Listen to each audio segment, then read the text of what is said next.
magic makers, and welcome back to the Metaphysical Apothecary. We are your hosts, Shannon and Megan. Hi, everyone. Also known as the Scorpio Sisters, here to explore the mysterious, the magical, and the arcane. You can also show gratitude to your deities for their help by being of service to others, especially in an area that they might have a vested interest in. Right after our cat, Simon, passed away, we took a bunch of his things and we donated it to a local animal shelter. And that was an act of service that I did in the name of Freya because of my gratitude to her for helping get us through that difficult time and for carrying him over the Rainbow Bridge and ensuring that his spirit was safe and protected on that journey. Mm-hmm. An act of self-care can also be a gratitude offering to your deities. Mm-hmm. There are an awful lot of people who have talked about interactions with their gods, particularly gods like Loki or other trickster gods or paternal or maternal gods like Lucifer, who have demanded things like cans of soup. Yeah. This is because they want you to eat the soup. They want you to eat something. They want you to put something warm and comforting in your body. If Artemis is demanding red meat from me, she doesn't want it on her altar. She wants me to eat it because I need it in my body. Yeah, that's how my deities work too. Even if, for instance, Hades wants a pack of Oreos, you can put some of the Oreos on his altar, but you best be eating the rest of those Oreos, especially if you haven't eaten a lot that day. Or if the ocean deity that I work with, if Mother Ocean wants water, fresh water, it means that I need to hydrate myself. Mm-hmm. Self-care can be a beautiful expression of gratitude for having a body, for being alive, for being able to do the things that we can do and contribute the things that we can contribute into the world. There is self-care through give yourself enough water, make sure you're getting the proper nutrients. Another way of self-care is pampering yourself. Aphrodite, in particular, she's not alone, but in particular, likes it when I do offerings of gratitude through soaking my feet, luxurious scents and oils, and she loves it when I take baths and have bath bombs, then come out and massage myself with massage oils or different body oils and lotions, taking care of my physical form for an expression of beauty and gratitude for what I have and taking care of it so I have it in the future. Is one of her big ways of giving her an offering and showing gratitude, both for what she's helping me process, but also for having a physical form, for having. And Aries, his preferred form of offering is also very physical. One is for adult ears only. Another is actually dressing up. Aries offerings are about me feeling good. That means dressing up and walking with a swing in my hip and maybe a flutter of a dress. If I'm wearing pants, there are pants that make my butt look good type thing. He's definitely looking for the offering of, if you feel good, that is the energy I want. That's the offering I want. So make sure you feel good. Wear that red lipstick. Put on the jewelry. Do your hair up. These things that, for the most part, look like you're just doing it to look good or stroke the ego is actually a gratitude offering to Aries through giving him the emotions of me feeling good, me feeling sexy, me feeling sassy, me feeling powerful. That is an expression of self-care. That is an expression of non-toxic self-love. A lot of the times we can be taught that caring about your makeup, caring about your hair, caring about what you're wearing is so superficial. It's so shallow. But if you put something on your skin or on your body and it makes your brain go, woo, then do it. Do it.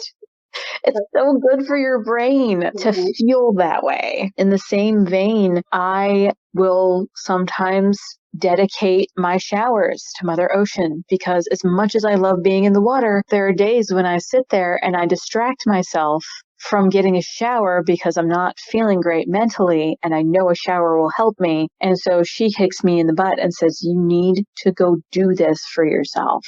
Mm-hmm. It's going to refresh you. It's going to make you feel clean. It's going to refresh your mindset. So I'll just go in there and spend some time with her. I'll use some essential oils that smell good. I'll use my favorite body wash. I'll use my 3 different kinds of conditioner. And then the post shower is usually dedicated to Lilith because she enjoys the idea of me being proud of my body when I'm not wearing clothing. And it's just another way to be grateful for our existence. Mm-hmm. Whether you're putting on that red lipstick and rocking a faux hawk, or you're wandering around your house in nothing but your birthday suit, drinking an afternoon cup of coffee. They're both expressions of gratitude for our existence, and they can be really powerful ways to connect with the self and with the divine. Mm-hmm. So during this time of year, we often think about drawing together with loved ones. And I was going to use the word family, but family and loved ones are different for many people. We can use the magic of gratitude to strengthen those ties and cultivate deeper, richer relationships with the people that mean the most to us. And we acknowledge that we mean a lot to them as well. Acknowledge the things that we give back to them. And the magical acts here seem like mundane things that we would do anyway, but our very existences, every act we take is an act of magic, whether for good or for ill. So the act of simply sitting down and having a cup of coffee with a parental figure or a sibling figure or a BFF and engaging in some nostalgia or trading stories or holding space for each other while you talk about the difficulties that you've been through lately, that's an act of magic because it's cathartic and it's drawing you closer together, both in terms of your energy and your relationship. You can also do acts of service. That can be incredibly rewarding. One year where my father had surgery, he's fine. It was routine. It was very successful, but he needed to recover. So my sister and I decided we were going to have Thanksgiving at my parents' house. She and I went and we did 100% of the cooking. We did 100% of the cleanup. And then when it came time for us to leave, it was snowing outside. So my sister and I, we shoveled the walk. We swept off both of their cars as best we could. And we made sure that all of that was set up before we left because the outdoor things were normally things that my father would do that he wasn't able to do at the time.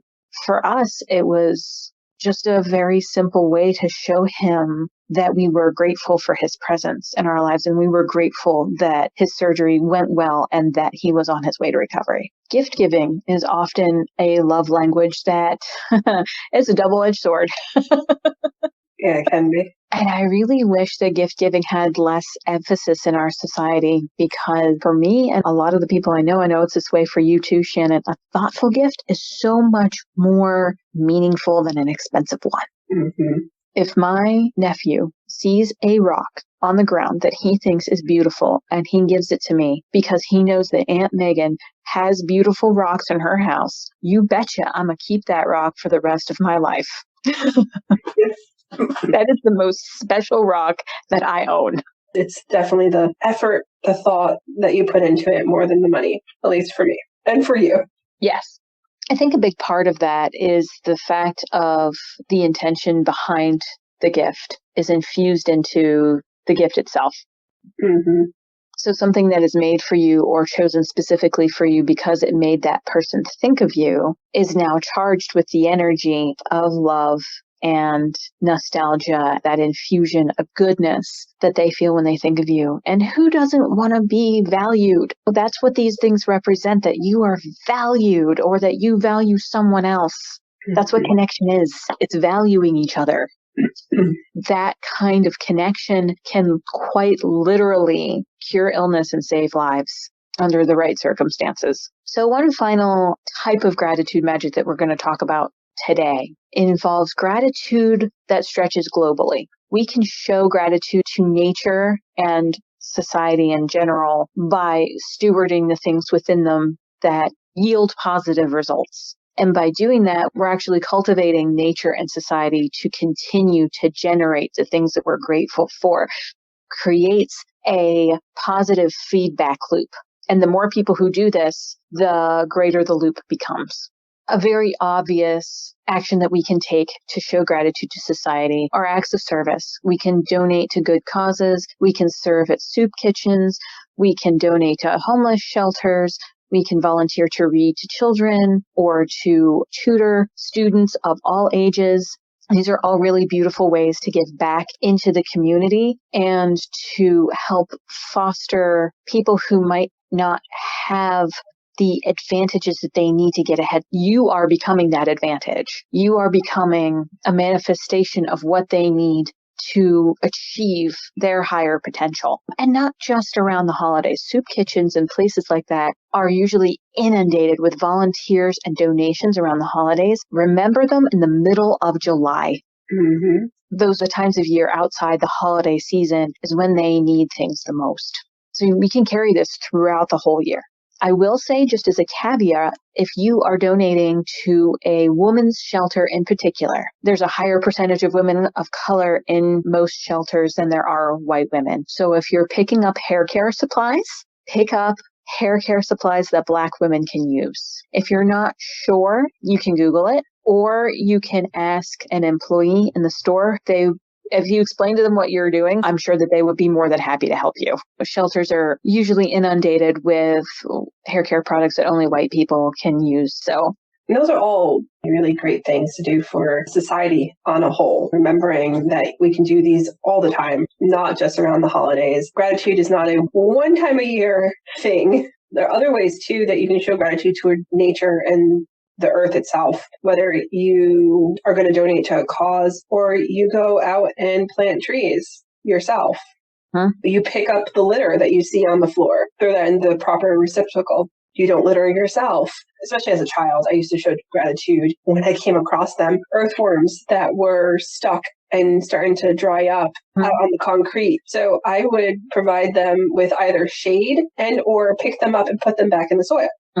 Like there are other small ways that if you feel like you can't afford to donate to a cause at this moment, there are other ways that you can show gratitude to nature and to the globe and to society as well. Sometimes you can even go into the libraries, public libraries, volunteer to help children with tutoring or help the elderly on computers. Depending on your public library, you might be able to act in service in that way as well. Yeah. Like if you have a garden and you have surplus garden produce, you can give that directly to someone you know has been having a hard time. You can make tomato and corn salsa and gift that to a neighbor along with asking them how they're doing after an illness or some other kind of hardship. Now, in a post-COVID world, that might need to be done on the porch 6 feet apart, but it's still something that can be done and it's from the heart. And depending on if you know your neighbors or not, if you have a neighbor who is not able to do for themselves or is elderly, being able to give food that you know they can have and they enjoy can also be very touching. They can express gratitude as you are expressing gratitude towards them. Yep, absolutely. And again, that fosters a connection. It lets both of you know and understand that you have value. The person receiving it realizes that they have value because they've been noticed. And you remind yourself that you have value because you are able to provide even a little bit of respite to someone who's going through something hard. And I mean, that can be the other way around too. You could be the one receiving the notice and receiving the gift. That's really important to allow yourself to receive just as much as you give. Yes. We've talked a lot about giving back, but if someone offers you space to emote, if someone offers you a frozen casserole because they saw you had a tough week, if someone buys you an extra cup of coffee on their way into work, there's no need to feel shame over those things because sometimes we do feel shame for receiving good things from other people giving us gifts, because maybe in the past gifts have had, obligation attached to them. That doesn't have to be the case anymore. You can just feel gratitude. You don't have to feel shame. And that'll take a while to learn as well. That can take time.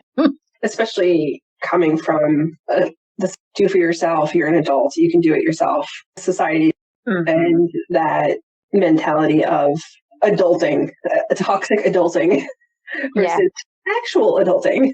Yep. One of the other ways that I practice gratitude magic is if I have the chance to, and I have a wire hanger that I won't use on clothing, I like to take that wire apart and wrap it around something cylindrical that can stand on its own to make a wire tree, and then like bring out the branches of that wire tree and then hang little things I'm grateful for, like little pieces of paper or ribbon. Ooh. And it's an active, like I've crafted the tree, but then I have also started to tie the ribbons or the pieces of paper that I have the words or phrases or sentences that I'm grateful for on that particular tree as well. So it becomes a gratitude tree. That's really cool.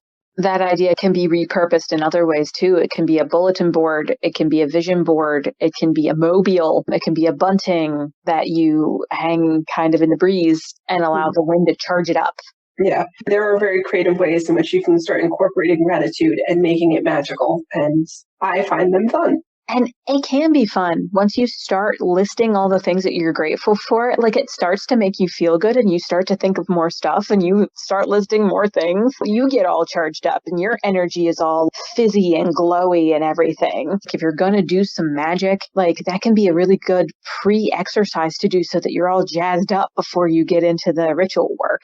Mm-hmm. You can also have sigils, symbols, bind runes, things that you write on your body. If you're having a hard time remembering the things that you're grateful for, you can write those things on your body. You can put it on your thigh. I just smacked my thigh to show you all where to put it so that when you're getting dressed or using the bathroom or taking a shower, you see that. Nobody else sees it, but you see it. And it gives you a little bit of a, oh, that's right. There are things in my life that make me happy.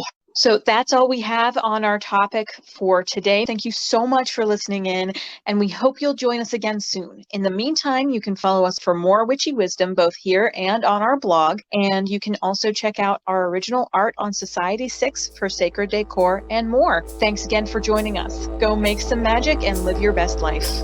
Bye.